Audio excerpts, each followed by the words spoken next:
Esme and Njabulo, thank you so much for accepting our invitation to be with us today. It's the beginning of Access Culture Week, so it's a very important week for all of us in Portugal and for our association. And it's a real honor to have you with us. Your work has been inspiring us and will continue to inspire us. And that's great. Just to give everyone a bit of context, I first got in touch with Esme, I think it was in 2018 or 2019, I'm not sure. And let me just, Paula, may I ask you to turn your video off for now? It's here, yeah, okay. And there were two things that stayed with me, Esme, from that first conversation we had. The first thing that really surprised me was that you mentioned you had been the week before in a workshop discussing values with different people from museums. And I thought, wow, a museum director that finds time to go to a workshop. This is not something common. And it really stayed with us, with me. And just to give you an idea, our association celebrates its 10th anniversary this year. And the first time we had a director in one of our trainings, it was last December.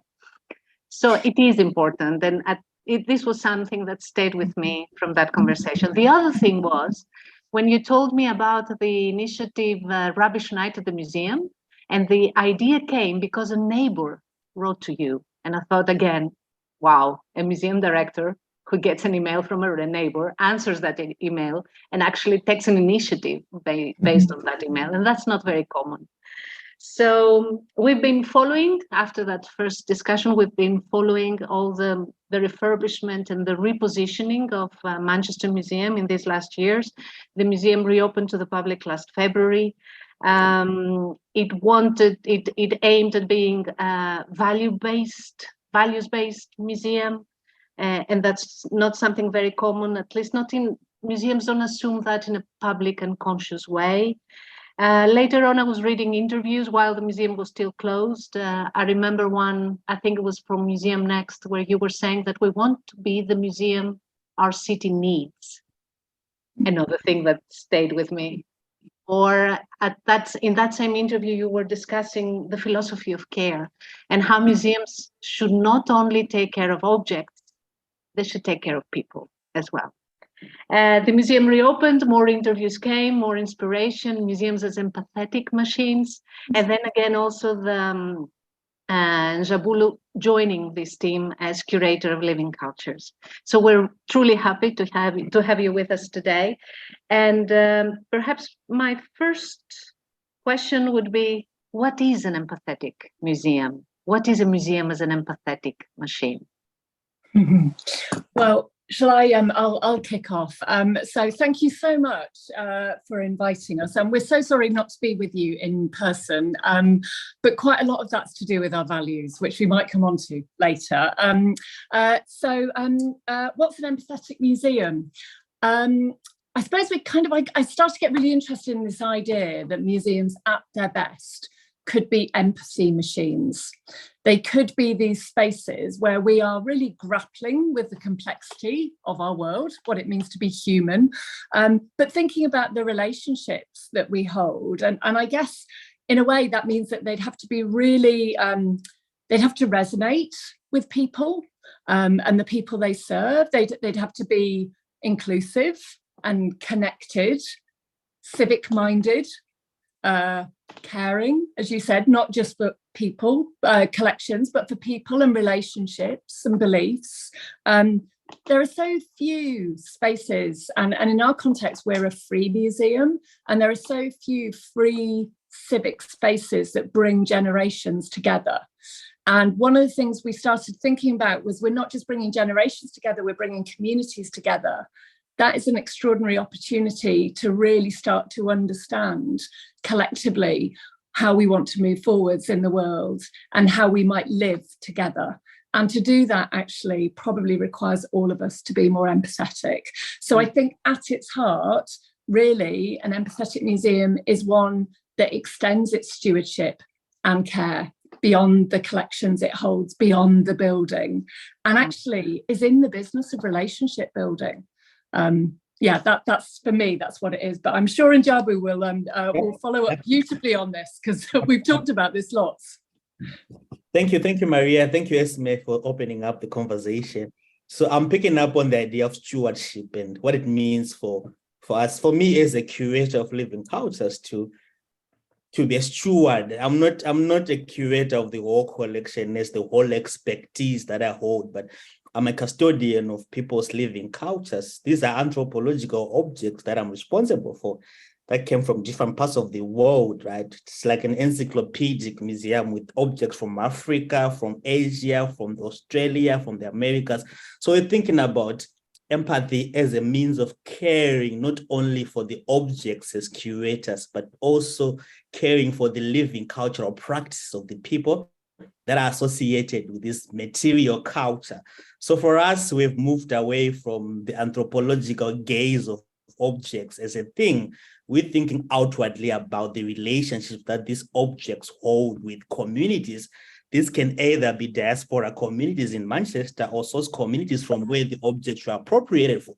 So we are caring more than just the objects as physical things, but we're caring for the living cultural practices that people who lost their objects or their living cultures might have today in contemporary discourses. So I think care is just a word that moves away from just the materials as we see them as anthropological objects, but to the living cultural practices, because objects are not just made because they look nice. They are made for a particular function or a particular reason. And in most cases, we tend to ignore the biographies of the objects. So at Manchester Museum, we underscore a commitment to care. And this commitment to care also comes from acknowledging colonial violence, which was at the center of collecting most of our anthropological objects.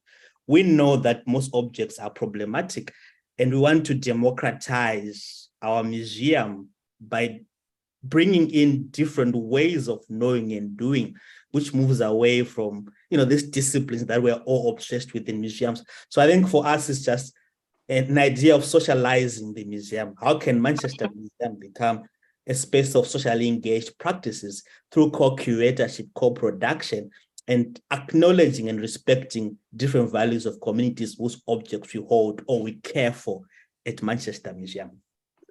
Yeah, when you mentioned socializing in museums, as I was listening to you talking about caring for people as well, I remembered another initiative that was after the terrorist attack, where religious leaders in your city took the initiative called We Stand Together, if I'm not mistaken.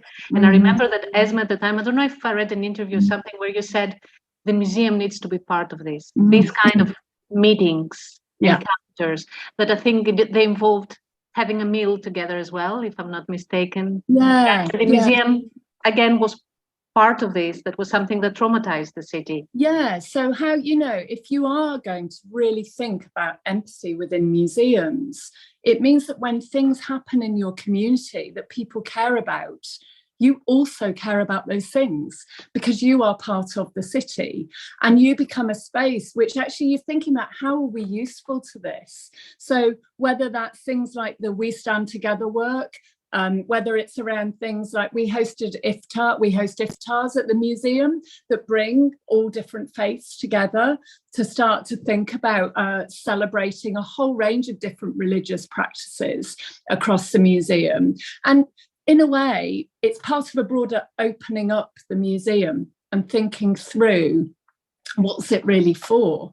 So Njabu briefly mentioned a co-curation. Our South Asia gallery, which when I came into post was it was a great idea to have a South Asia gallery, but actually it was going to be professionally curated.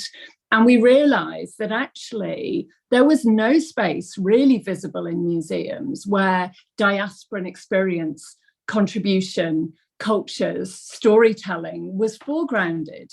So what if we did that? So it's probably the bravest thing I've done since being director. We stopped this multi-million-pound project and just said, let's just pause it, because we've been talking and consulted with all these people. I'm going to be really honest, we've consulted. I don't think we'd listened, because I went through all of that feedback, and so many of them were saying, we want stories that resonate with us. So we invited 150 of them to have a big meal. It's a really good place to start. And we asked them the question we always ask, which is, what do you really care about? And what if it's not us telling the stories? What if it's you? What if it's you as curators? So we had 30 people. It's co-curation on an epic scale. Our brilliant colleague, Nusrat Ahmed, is the lead curator of the gallery. And she has been leading and essentially building community, because we realized we could, and there are some things when you are bringing people from different South Asian communities and religions and faiths and beliefs together, there are some things where we can't build consensus. We don't agree. But actually what we can do is we can build community. So that whole gallery is curated by these 30 people. It's taken 5 years. And actually it means we're telling stories we would never have previously have thought of telling. And that sense of belonging, actually, and ownership. And I think at its heart, maybe all we're really trying to do is engender that sense of belonging. The very first gallery you come to if you visit Manchester Museum is a belonging gallery, which is thinking through different ways that we belong. So yeah, I think it's care, but it's also really opening up the museum more widely to all sorts of different people so they feel they belong. Yeah, the museum worked a lot around its values in the last years. I remember there was a section in the previous website called The Causes We Care About, which I don't find anymore. I don't know why, because we use it in our trainings. What does it mean, a museum that is values-driven? How should we understand this? Well, we started working on this a long time ago. So before I was director at the museum, I was head of learning and engagement across the Whitworth Art Gallery and Manchester Museum. And in my role as head of learning, I led some work with, they're brilliant, they're called the Common Cause Foundation. So I led some work with them where they spent a year based with us, just working on the values that drive us. And then for me, when I came into role, it was really clear that there were some core values shared by museum staff, by partners, by volunteers that had emerged from that work. And they're a commitment to care, perhaps unsurprisingly, we've been talking about it a lot, a commitment to inclusion, very deeply felt. Manchester's a hyper-diverse city, over 200 languages spoken. And a commitment to imagination. So we're a university museum. Many believe research is the highest form of imagination, but actually that real sense of imagination. And so when we started this work, we did some work with a psychologist, building on the Common Cause work with all the staff and some partners to think through, are these shared values? Are these things that people really see themselves in? And when I became director, I asked everyone in the museum to write to me or send me a film or poem or however it suited them about what a commitment to care looked like in their work now and what they hoped it might look like in their work for the future. They're amazing. I go back to them all the time. And they're everything from a vivarium assistant who cares for our live animals, talking about the difference between looking after and keeping an animal alive and really caring for it. Or our shop product developer talking about actually how you build commercial relationships with care. Really, really foundational work, I think. And so what that values-driven work looks like is it's sort of in everywhere and everything. And teams have done quite a lot of work around what their contribution to those values might mean in terms of the museum. And how does this feel, Njabulo, for someone who comes later or somebody who will join today your museum? How are these values felt and transmitted to someone new in the team? I think what Esme said, and a commitment to care, essentially for me, as a curator of living cultures, I think I'm starting off from this kind of curatorial lens where we say to ourselves, we need to be accountable for what we hold, the living culture that we hold. And accountability for me is one of the most important starting point in thinking about how Manchester Museum is decolonizing itself or becoming a socially engaged space where we have to open up to our communities, that we hold 35,000 ethnographic objects from, from different parts of the world. And if we don't do this, then communities will never understand what we hold in our collections. So I think for me, we need to be really practicing an ethic of openness and disclosure. Whoever comes into the team as a new member of the team, our values are around transparency, imagination, caring, and building active relationships between what we hold. Because as I said earlier on, these are anthropological objects, yes, but they're also living cultures representing living cultural practices from where they were collected from. So this gives us a new dimension as a museum that doesn't only care for objects, but also for the people that were responsible for making these anthropological objects. And that also leads me to another interesting point around how museums can become socially engaging. Right? Social engagement also opens up the question around how diaspora communities, as what Esme said, the South Asia Gallery was co-curated by 23 curators of South Asia heritage. These are curators who are curating their own narratives and their own stories. They're not traditional curators like myself, an anthropologist. A curatorship can be opened up to different ways of knowing and doing. In that way, we can move away from the disciplines that have boxed us for a long time. So our approach is on engaging and opening up our collections through telling, accountability, and transparency. Once we do that, then our collection storerooms are open to communities and they're allowed to pick up, it's not only for them, but for ourselves as well, because we learn more silent biographies. We have, for example, the African collection, we have more than 2,000 unprovenanced African objects that we don't know. They're just written Africa. So what we're trying to do is to build another collective of African diasporians with an interest in African cultural heritage who can help us to define the meaning of these unprovenanced African collections. Once you do that, you are becoming more socially engaging and allowing communities to come into the space to help us to re-narrate and reproduce biographies of these African collections. So a colleague will be joining Manchester Museum. I think ours is not so much about curating objects, but curating stories around the meaning of these objects. Yeah. Could I just add? I think the other thing is, and I think this is harder to articulate in a way, but I think by foregrounding values, you actually change the tone of the conversation institutionally.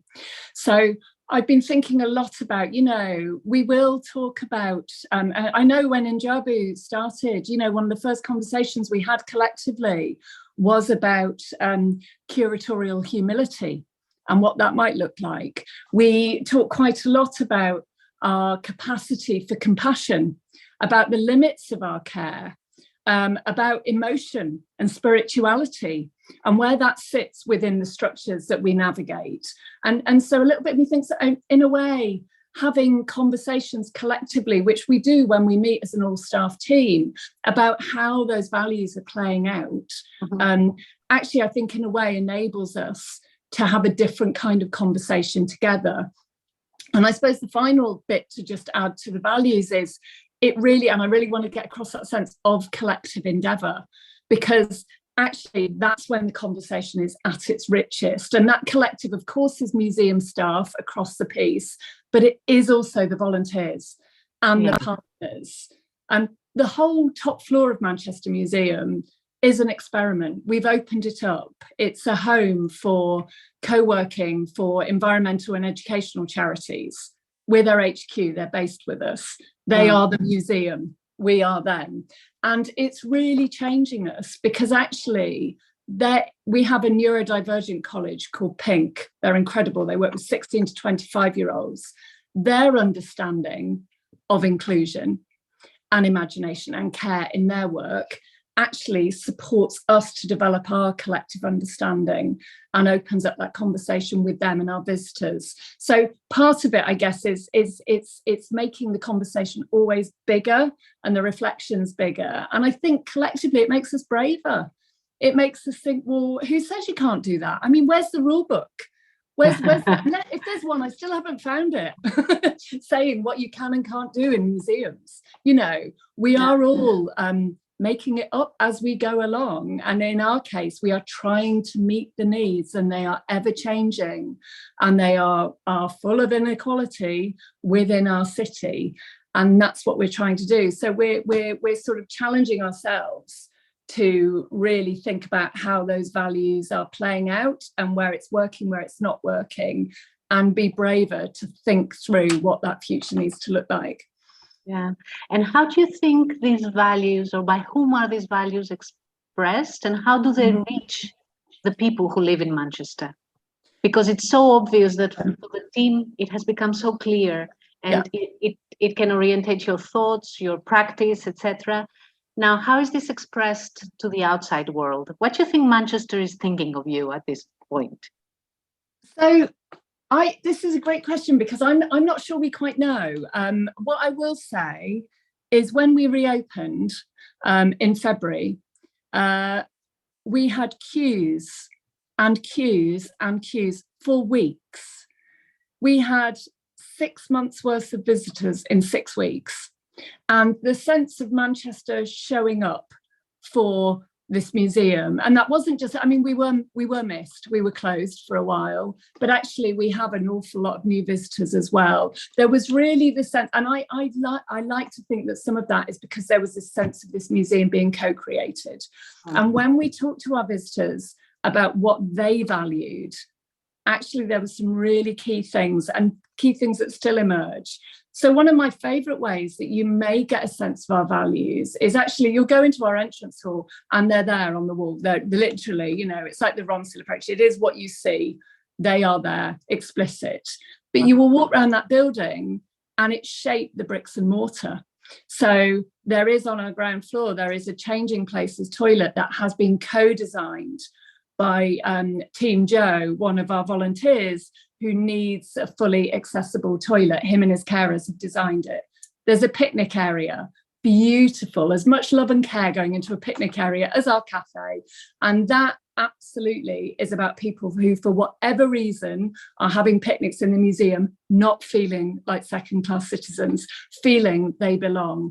There is a beautiful prayer space that has been co-designed with lots and lots of our partners. There is a therapy room on our top floor that those young people from Pink both need, but also is for any of the young people we work with. And all the mental health and young people's mental health coordination work is based out of that room. So there is a quiet room. So if you are needing space out for reflection, and all of these spaces I'm mentioning, they haven't just been designed by architects and by us. They have got lived experience at the heart of them. And when we talk to visitors about what do you value, those spaces have really come out as being hugely important. Now, they aren't the spaces full of collections and stories, but they really, really matter. And similarly, people really value who's telling the stories. They value the fact that our Chinese Culture Gallery is multilingual, and that actually English is the third language that you see. They value the fact that we have a top floor which seems to have all these people in the city deeply committed to climate and ecological action in Manchester. And it's kind of a dreaming space to work out how on earth together we manage to make Manchester more sustainable. In a way, that and the stories and the objects, I like to think it's a mix of all of them. But Njabu, what are people saying to you? What do you think? I think, yeah, as you rightly said, we received an unprecedented number of visitors. I think we're above 300,000 now since you opened in February. 380. 380, that's a big number. So I think the appreciation is there. But also coming to, as Esme said, I think the way in which we've co-produced almost every of our spaces is quite amazing. And people now feel like they're part of the museum. The story of the museum is not the story of the curator anymore.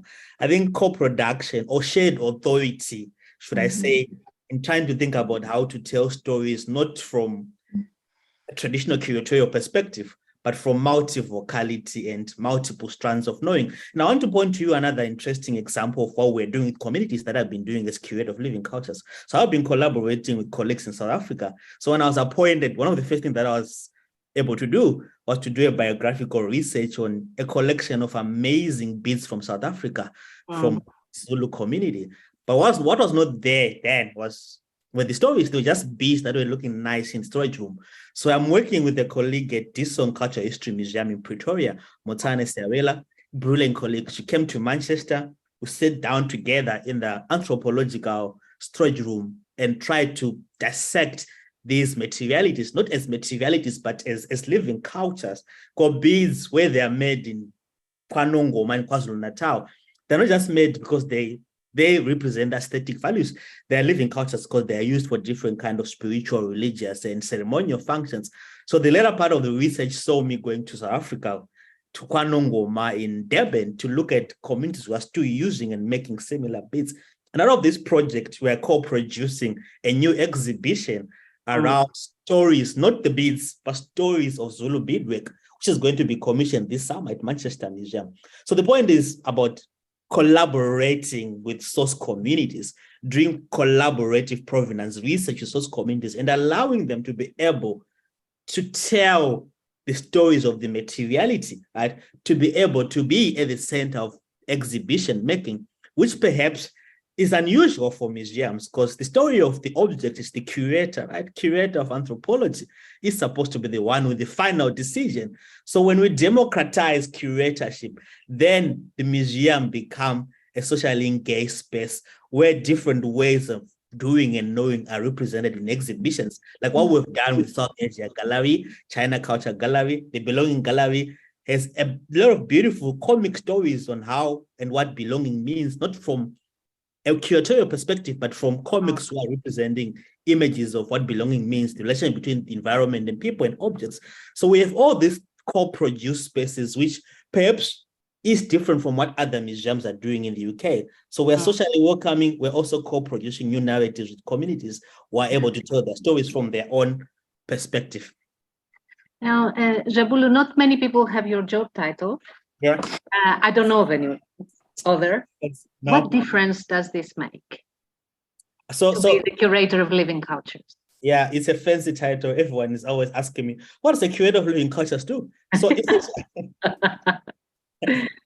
okay, I'm breaking this down. Essentially, I'm responsible for anthropological collections at about 35,000. I mean, I say this from the beginning, from different parts of the world. Africa, 15,000, Asia, 4.5, the Americas, 6,000, Australia, 8,000, and human remains, which perhaps for the purpose of not demonizing them, I'm not going to give you the count. But so the living cultures aspect is a departure from the anthropology of things, or the objects as we know them in anthropology as a category or as a discipline. So what I'm responsible are not anthropological objects that are waiting for the gaze or for the visual appropriation, but these are living cultures that represent living communities from where they were appropriated from. So the living cultures curator is curating cultural practices or stories around the materialities, not the objects as per se.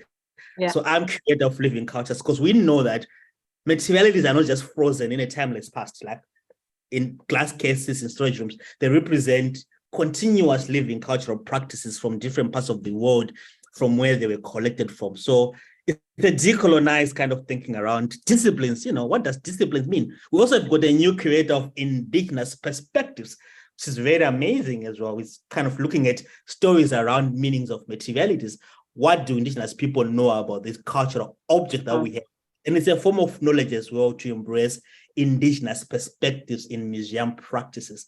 So living cultures are anthropological objects, but we define them from this narration of living beings. They represent living cultural practices from where the objects were collected from.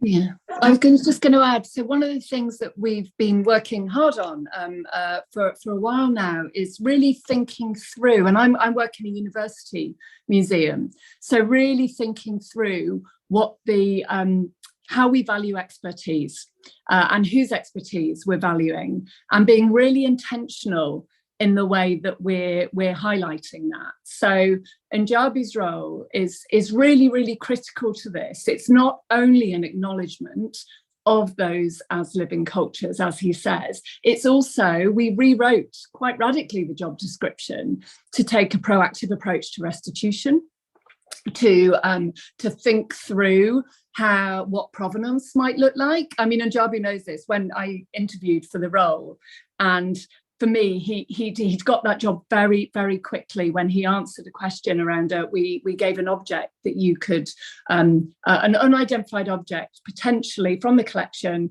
and all it said on the label was from West Africa, from the late 19th century, and it's potentially a weapon.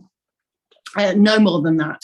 And actually, the way Njabulo responded was, well, of course, what we do is we reach out, we build relationships. Together, we start to build our understanding of what these objects can be. And I will do that as much with people, diaspora in Manchester, as I will with colleagues in West Africa and communities in West Africa. And so that sense of how collaboration sits at the heart of this, but also how it's, yes, absolutely go to the archive, absolutely go to the collector. But in museums, we have been telling that story from the collector's perspective, from the institution's perspective, from the usually white male perspective for a very, very long time.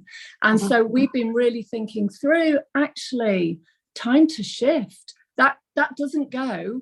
We're adding to this. We're making our understanding of the material we hold more complex, more nuanced. We're going to have more depth of understanding what these collections might be. So it's not a radical shift, it's an evolution in our work, I hope. I had another couple of questions, but I think they would sound so banal at this point with everything so beautiful you shared with us, that I prefer to see if any colleagues who are here with us or have joined us online would like to ask their questions. And please feel free to turn your cameras on.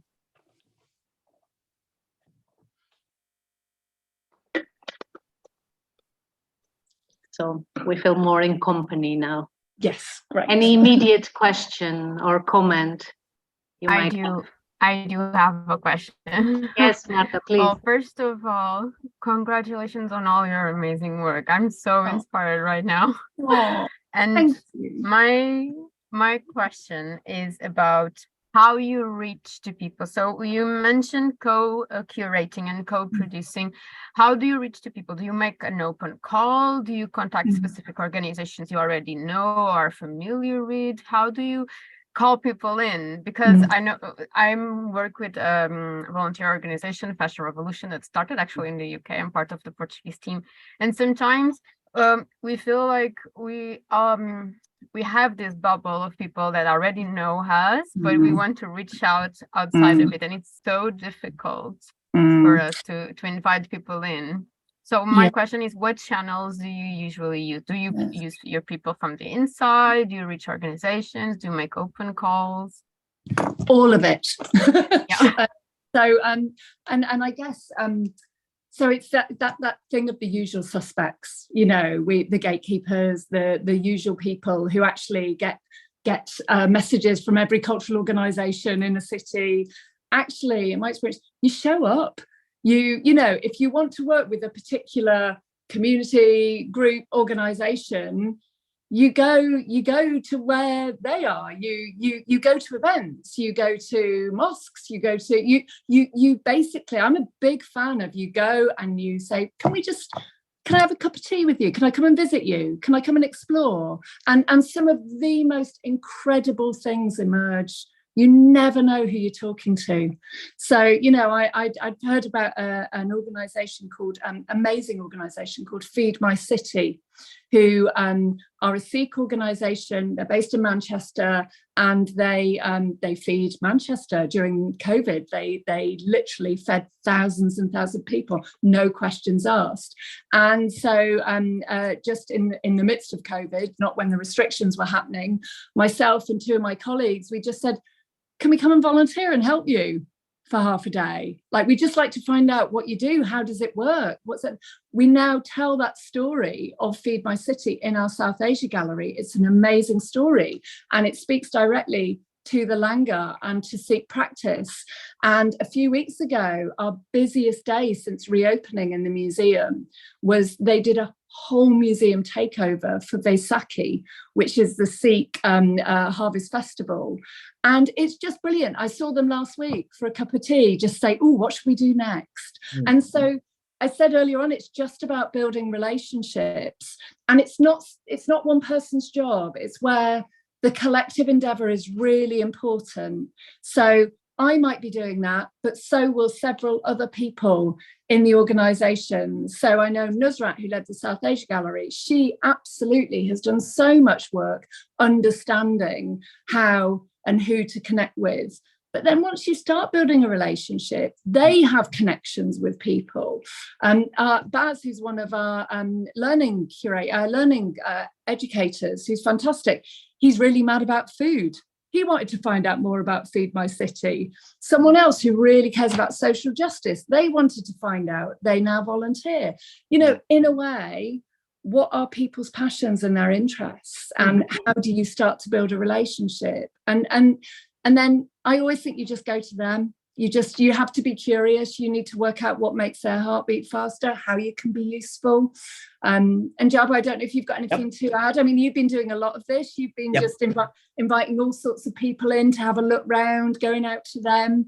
You just detective mode, yeah. So another interesting methodology. I think for me, it's just practicing openness and accountability. Recently, I was invited to give a talk at the Africa Day conference at Manchester by a collective of African diasporans. And immediately, my story was around the African unprovenance cultural object that we see over in Manchester. And I got a huge interest from these African diasporans from my talk. So I'm already establishing a collective of, African diasporans who might assist us in redefining the unprovenanced African cultural object that we hold in Manchester Museum. So I think for us, it's just about, whenever we're given a chance to be in public spaces, we really tell our story, our challenges of sitting over problematic ethnographic objects. So that goes again back to this question around the ethic of openness and truth-telling and disclosing. That's a proactive methodology, right? You don't have to wait for claims to come to the museum because people won't know what you hold. Yeah. Instead of waiting for claims, you can do the reverse. You open up to your communities and allow them to know what you hold. Then open up possibilities for co-curatorship and co-production. You'll be amazed how many people would love to know about what we hold and how many stores that they hold about cultural materials. So I think most museum curators are very, very exclusive. They don't want to communicate themselves. No, also, Njabulo, have fun with it. I always think we've got collections. We've got 4.5 million objects. A huge amount of material. So actually, we've talked. When I started, we did a whole program around what if we liberate collections to go and find new meaning and relevance elsewhere in the city? What if they just go and live with people for a while? So they're building the relationship with both us and the collections all over Manchester in secondary schools. We have little Egyptian Shabti figures. And Campbell, who's the curator, is building amazing longer term relationships with those young people. He goes into care homes. We've got a little museum van. He goes into care homes with the collections. Him and one of the educators go together. It sounds really grim, but they go and have incredible conversations about mourning and actually about death, using these ancient Egyptian collections. Because actually, when we started to talk to the care homes, they said the residents really want to do this, but we don't quite know how to. It's really hard to talk about dying and family. And actually, somehow having an Egyptian object and this sense of their relationship to the afterlife is the space that enables them to do that.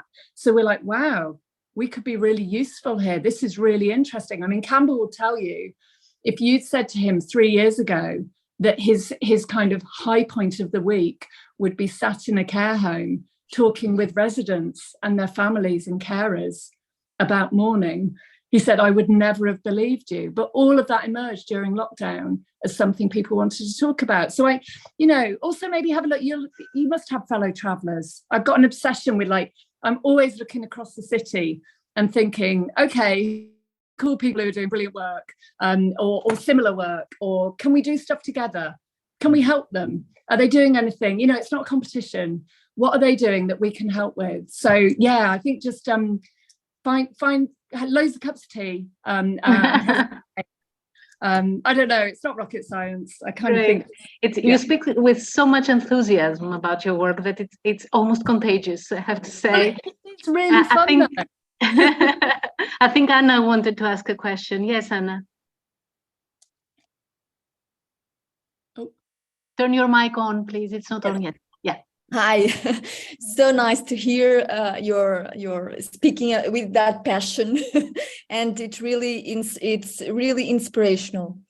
I'd like to ask about care. If you take care as a value, but how do you do it internally?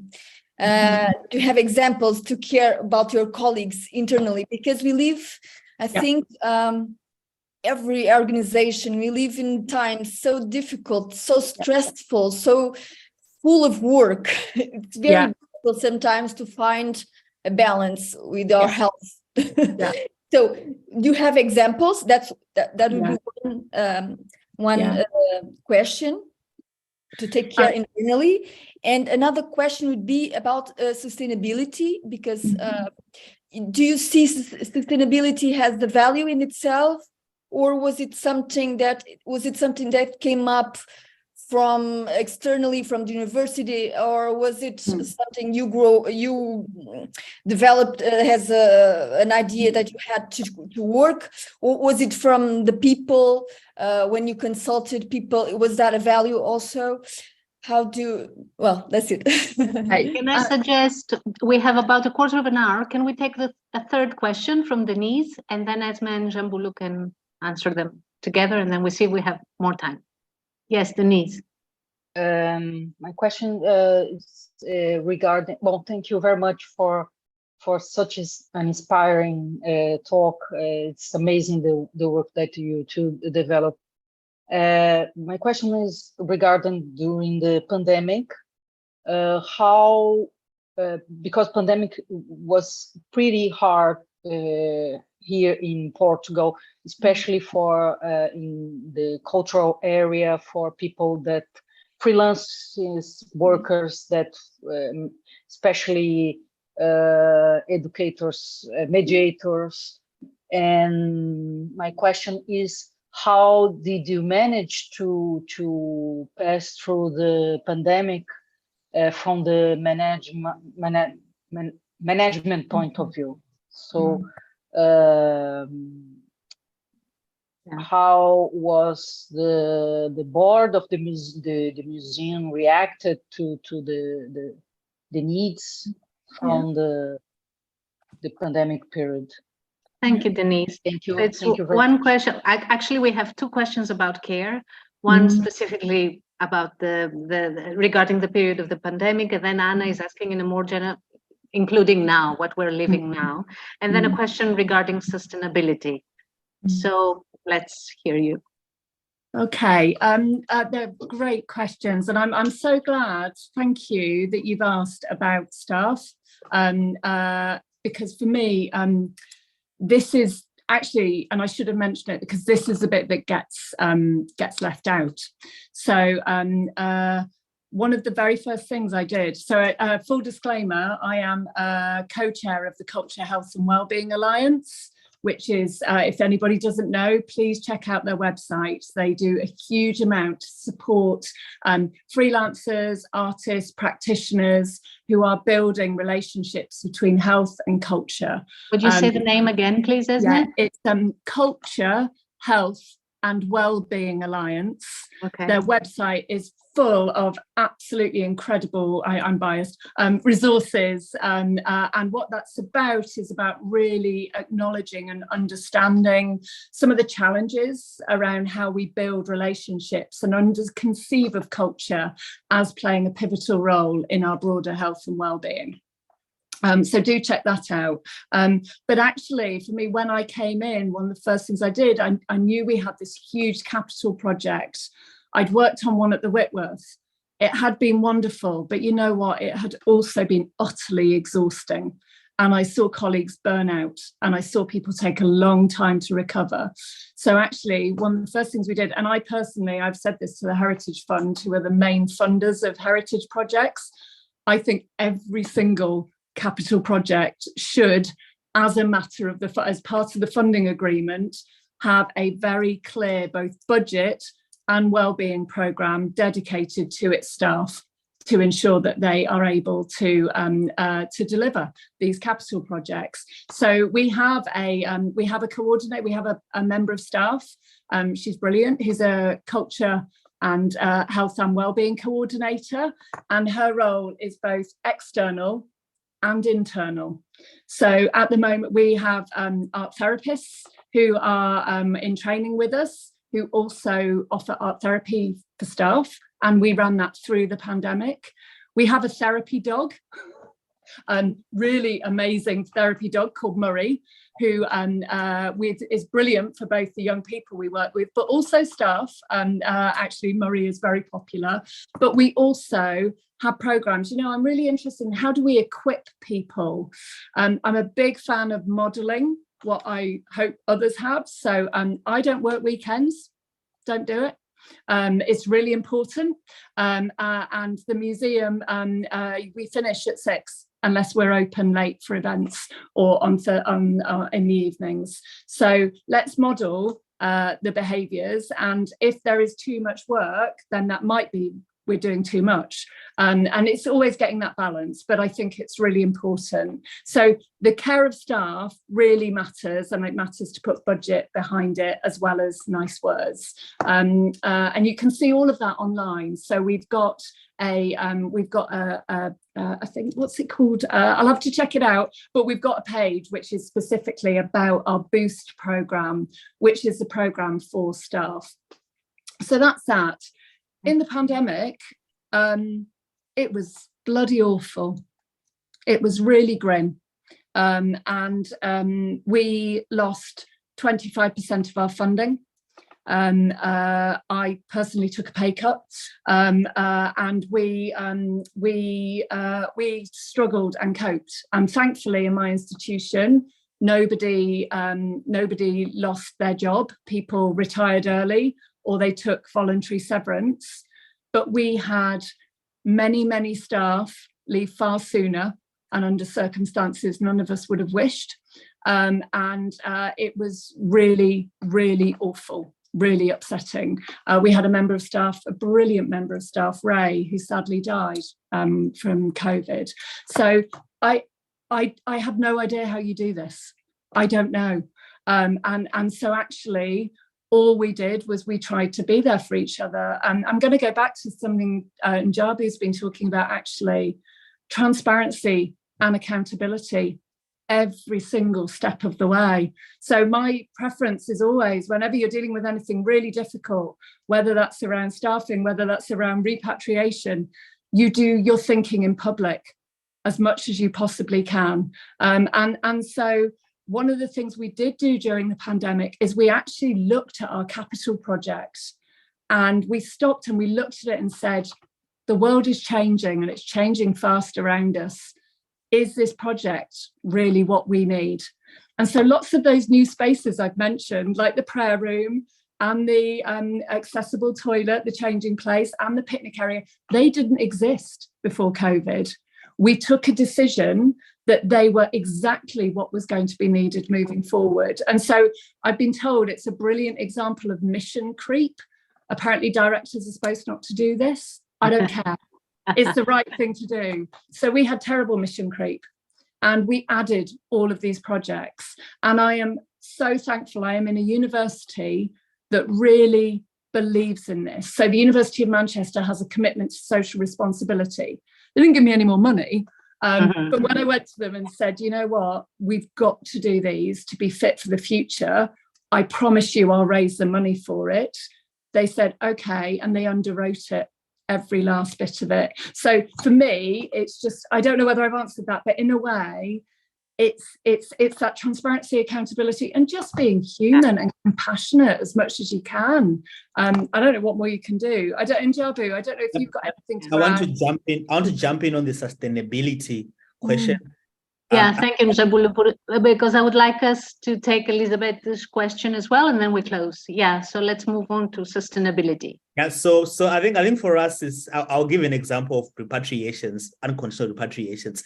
and what we call the afterlives of repatriated objects. Because for us, it's about building sustainable relationships beyond returning with communities.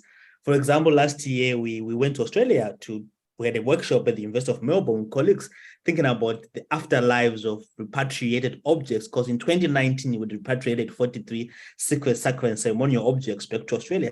So we think of relationship building from repatriations. It's not just the end of, when you return, then that's it. I think there's this space where we need to really think about what happens to the lives of repatriated objects. So sustainability to us is also about building ongoing relationships with communities, right? We don't end by just repatriating, but we also need to understand what value, what benefit do communities hold from holding back their cultural objects. So we aim to build sustainable relationships of caring not only for the object, but also for the people whose cultures we hold at Manchester Museum. And we keep on going like that, even when we return objects back to country or back to communities. And can I just add that actually our mission hasn't changed for nearly 20 years now. So our mission is to build a more sustainable world and understanding between cultures. And during the pandemic, I remember doing the endless Zooms, but I remember doing one where we reached out to lots and lots of environmental activists all across the city to basically have a conversation with them to say, you know what do you need from us? What do you want from the museum coming out of this, hopefully? What do you need us to be? And actually, they were really clear. They were like, we need you to be like an environment HQ for the city. We need you. You can bring together toddlers and policymakers and researchers and residents. Not many people can do that. And we need you to share our stories. And we need you, storytelling is really important, but we need you to be a space where we can dream and think together around what that future is. And that's why our top floor looks the way it does. So, yeah. Amazing. So we have 4 more minutes for Elizabeth's question and the answer. Yes, Elizabeth. Well, this is more a comment than asking, because I have so many questions that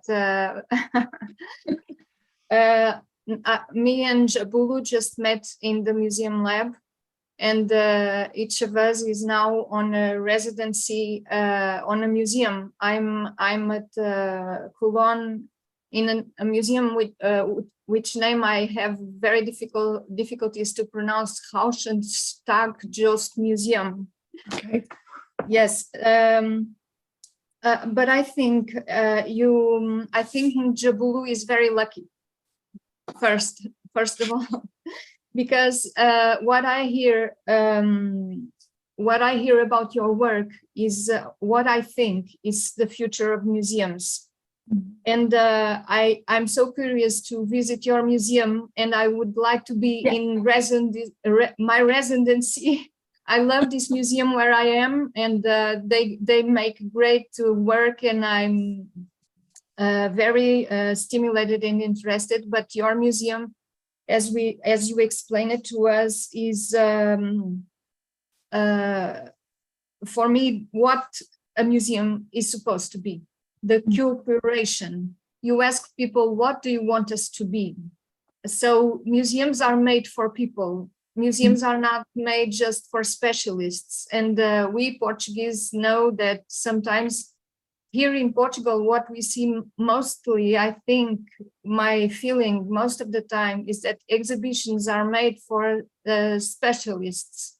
And this is, and you are working on the contrary vision. And you created all this therapy room, mental health, this quiet room, these co-creation experiences. So I would have a lot of questions, and I will visit you, Njabulo. Elizabeth, I think there will be a bus leaving from Lisbon very soon. So yeah, you'll join. Could I add one final? That's really kind. Thank you. Could I add one final thing? Because I'm very conscious. I always think it's really important to talk about money. So I suppose the final thing I want to just add is to do all of this costs more money. It just because everything takes longer. However, we have got now. It also makes really good business sense. So what it's been able to do in terms of us unlocking new investment, new funders, new philanthropy, new relationships is really quite extraordinary. And I always think it's really important to mention that, because I think we are living in a time where we've got dwindling budgets, you know, it's really, really difficult to bring that investment in. Everything I've said means that you are not only at the heart of the cultural sector, you are also at the heart of the education sector. You are also at the heart of the environmental sector. You are part of the public health workforce. And so actually the relationships you build are so much more multifaceted when it comes to the bottom line that I have to worry about and the bringing investment in. Actually, you are really opening up who wants to support your work and invest in you for the future. So I just want to make sure I get that bit in, because that's always the bit I forget, and it really matters. But there's one more thing, Esme. I think from what I know regarding fundraising, etc., any funder who would listen to you or Njabulo, they would say, please, can I give you my money? So this passion, this clear orientation, the mission, the values, it's what makes a difference. And there are not that many museums, much less in Portugal, I don't know if my colleagues agree with me, that have this kind of clear vision as to why they exist and for whom. And that makes a difference. So, dear colleagues, Esme, Njabulo, everybody online, everybody here, I don't think we could have thought of a more beautiful way of starting Access Culture Week this year. Thank you so much, and we hope to hear more from you in the future. Thank you. Come and visit us. We will.